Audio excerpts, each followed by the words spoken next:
अवंतिका सोच रही होती है सारे के सारे गेस्ट आरंभी से मिलना चाहते हैं, बट मैं आरंभी की ऐसी हालत करूंगी सब लोग हैरान हो जाएंगे। आगे हम कुछ देर पहले का सीन देखते हैं।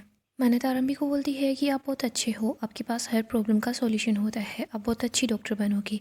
आपके जो पेशेंट होंगे ना वो बहुत ज़्यादा लकी होंगे क्योंकि आपके पास हर प्रॉब्लम का सॉल्यूशन जो है।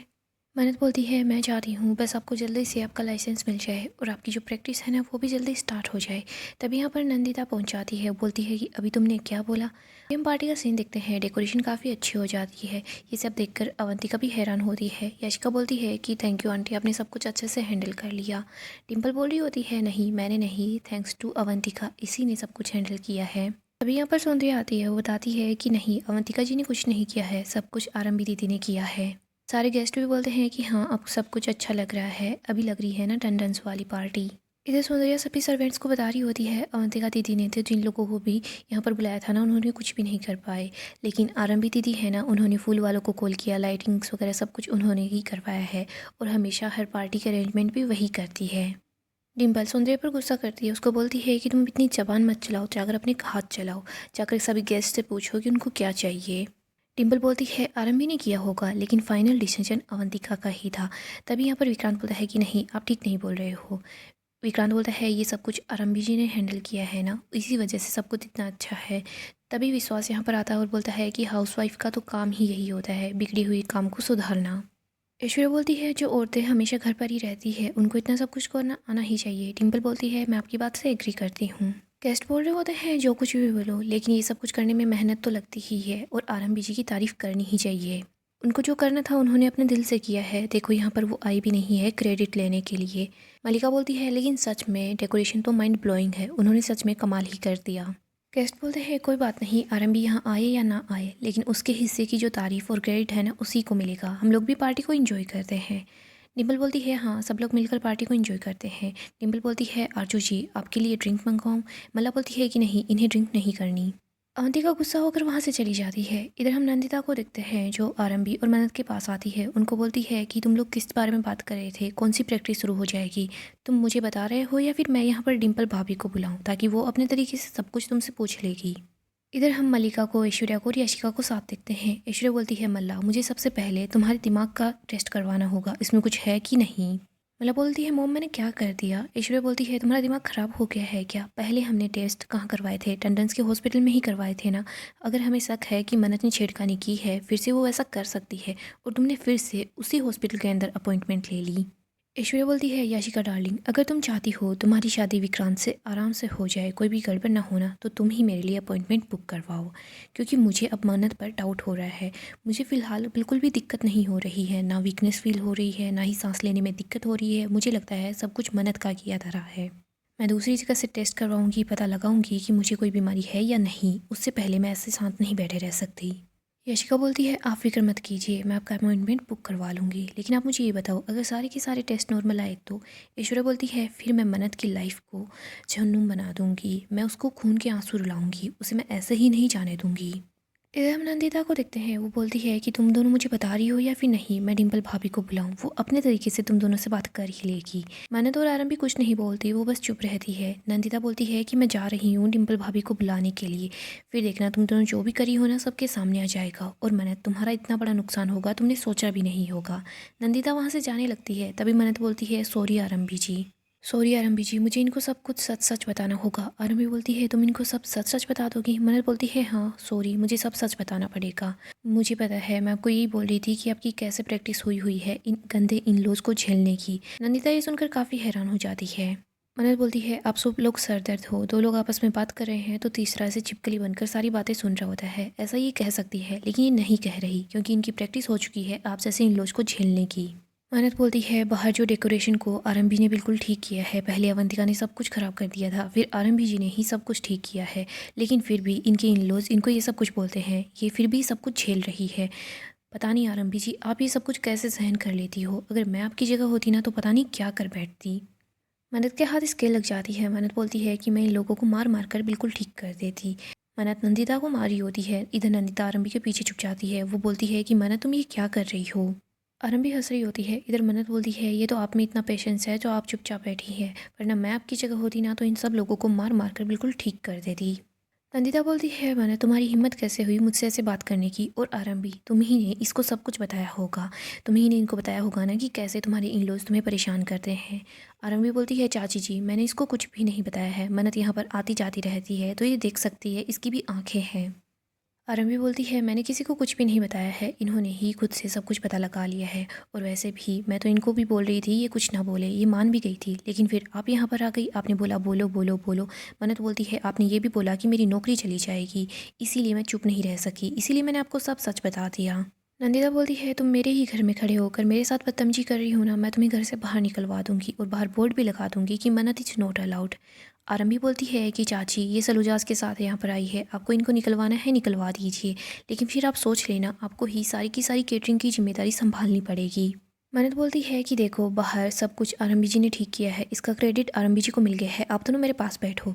इसके बाद मन्नत नंदिता को बोल रही होती है देखो अब मैं क्या काम करती हूँ कि पहले क्रेडिट तो इनको मिल चुका है, अब मैं खाने का क्रेडिट भी इन्हीं को दे देती हूँ। फिर देखना क्या पता मिस्टर सलूजा आरंभी जी से इम्प्रेस हो जाए, इसके बाद इनको दावत शेफ कॉम्पिटिशन का जज बना दे, और देखना हर जगह टंडन फैमिली का ही नाम होगा, और इन सब का क्रेडिट बताऊँ किसको जाएगा, नंदिता जी को जाएगा। ये सब सुनकर नंदिता तो काफ़ी ज़्यादा खुश हो जाती है। मन्नत बोलती है आप चाहती है ना आरंभी स्टार बन जाए। नंदिता बोलती है कि चुप रहो अब कुछ भी नहीं बोलोगी, और हाँ प्लीज़ मन्नत टंडन्स के मामले में अपनी टांग मत अड़ाना। इसके बाद नंदिता वहाँ से चली जाती है। इधर आरंभी और मन्नत दोनों हंस रही होती है। मन्नत रूम में बहुत सारे अवार्ड देखती है, वो एक उठा कर लेकर आती है और बोलती है कि ये अवार्ड आपके लिए, ऐसे सब लोगों को हैंडल करने के लिए, और जब आप डॉक्टर बन जाओगी ना तो आप इन सब चीज़ों को और भी अच्छे से हैंडल कर पाओगी, लीजिए इसको। आरंभी बोलती है जो मेरा नहीं है वो मुझे नहीं चाहिए, मुझे बस अपने हिस्से की और अपनी मेहनत की कामयाबी चाहिए। मुझे भी ऐसे अवार्ड चाहिए लेकिन उन पर सिर्फ मेरा नाम लिखा होना चाहिए। मन्नत बोलती है कि मिलेंगे आपको ऐसे अवार्ड ज़रूर मिलेंगे, और आप अपने हस्बैंड से भी ज़्यादा अच्छी डॉक्टर बनेंगी आरंभी। आरंभी बोलती है मन्नत ये सब कुछ मैं किसी को नीचा दिखाने के लिए या फिर ऐसे नहीं कर रही, मैं ये सब कुछ सिर्फ सच के लिए अपनी विहान की कस्टडी के लिए कर रही हूँ। मैं ये सब कुछ अपने बच्चे के लिए कर रही हूँ और किसी के लिए नहीं। मन्नत बोलती है बाबा जी आपकी सारी मनोकामनाएं पूरी करेंगे, आपको जो चाहिए वो मिलेगा। आगे हम राज को देखते हैं जो मनमीत के बारे में ही सोच रहा होता है। वो सोच रहा होता है कि ये किस चीज़ के स्टेजेस हैं, मुझे कुछ समझ नहीं आ रहा, कैसी सर्जरी होगी, लीवर की या फिर किडनी की। लेकिन वो काम पर हमेशा आती थी और बिल्कुल ठीक थी। तभी यहाँ पर आरंभी आ जाती है। वो बोलती है कि काम से ले लो ना छुट्टी, नीचे चलकर पार्टी करो। आरंभी बोलती है तुम किस चीज़ की स्टडी कर रहे हो। आरंभी वो स्टेजेस देखती है, वो बोलती है ये तो बिल्कुल मेरी सर्जरी के जैसा दिख रहा है। आरंभी बोलती है किसी का किडनी ट्रांसप्लांट हुआ है क्या, जैसे मेरा हुआ था। राज बोलता है क्या। आरंभी बोलती है हाँ मेरे भी ऐसे ही स्टिचेस हैं। आगे हम अवंतिका को देखते हैं जो काफ़ी गुस्से में होती है, वो रूम के अंदर आ जाती है। अवंतिका बोल रही होती है आरंभी आज तुम्हारी वजह से मेरी हार हुई, सब लोग सिर्फ तुम्हारी तारीफ कर रहे थे, और हाँ सबके सामने विश्वास ने भी कुछ नहीं बोला। अवंतिका आरंभी की पिक्चर देखती है, वो बोलती है कि मैं तुम्हें जितना तोड़ने की कोशिश कर रही हूँ तुम उतना ही ज़्यादा मजबूत हो रही हो, यूजलेस हाउसवाइफ, तुम मुझे टक्कर देने की कोशिश कर रही हो। आरंभी तुम्हारे और मेरे बीच जो वॉर है ना ये मैं ही जीतूंगी, तुम नहीं जीत सकती, लेकिन मुझे कुछ ना कुछ तो करना ही होगा। फिर वो सोचती है बट मैं करूँ क्या। वो अवार्ड्स को देख रही होती है और हंसने लग जाती है। वो बोलती है आरंभी तुमने मुझे सबके सामने ह्यूमिलिएट किया ना, अब तुम बस देखो मैं तुम्हारे साथ क्या करती हूँ। अवंतिका बोल रही होती है सब लोग आरंभी से मिलना चाहते हैं ना, उसकी तारीफ़ करना चाहते हैं, लेकिन मैं आरंभी की वो हालत करूँगी वो मुझसे बिल्कुल नहीं जीत पाएगी, सब लोग देखते ही रह जाएंगे। इधर हम आरंभी को देखते हैं। आरंभी बोलती है कि सेम स्टिचेज हैं और सेम ही जगह पर है, ये पक्का किडनी ट्रांसप्लांट के स्टिचेज हैं। राज सोच रहा होता है किडनी ट्रांसप्लांट। फिर राज को मनमीत की बातें याद आती है। मनमीत ने राज को समझाया था कि तुम्हारा भाई है ना, वो तुम्हारी भाभी के लिए किडनी ट्रांसप्लांट कर सकता है, किडनी डोनेट कर सकता है, लेकिन तुम्हारा भाई मान जाए तभी तुम्हारी भाभी की जान बच सकती है।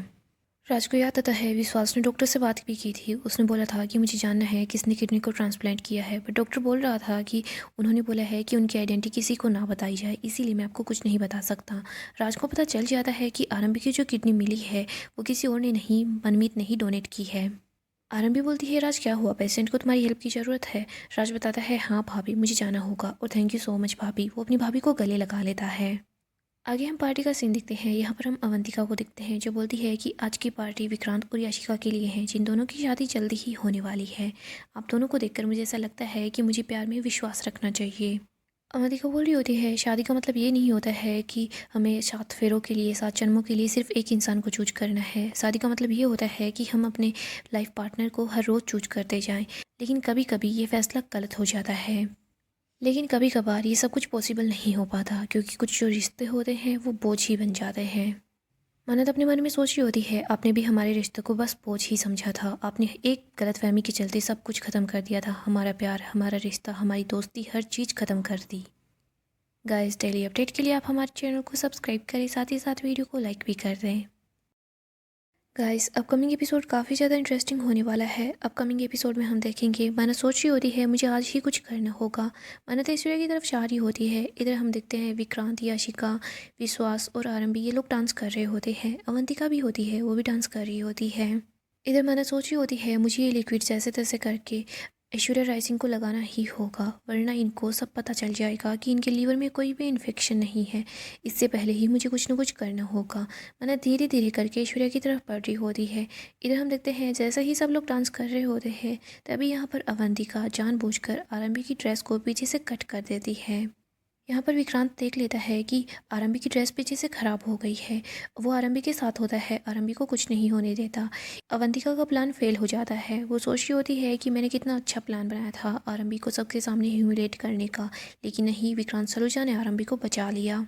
आरंभी अपने कमरे में आ जाती है। यहाँ पर अवंतिका भी होती है। आरंभी बोलती है कि किसी ने पार्टी में मेरे साथ बहुत गंदी हरकत की, मेरी ड्रेस को पीछे से कट कर दिया, प्लीज़ आप मेरी ड्रेस को फिक्स कर दीजिए। अवंतिका के हाथ में वो नाइफ होता है, बट वो उसके हाथ से नीचे गिर जाता है। सो गाइस, नेक्स्ट एपिसोड काफ़ी इंटरेस्टिंग होगा। अपडेट के लिए आप हमारे चैनल को सब्सक्राइब करें, साथ ही साथ वीडियो को लाइक भी कर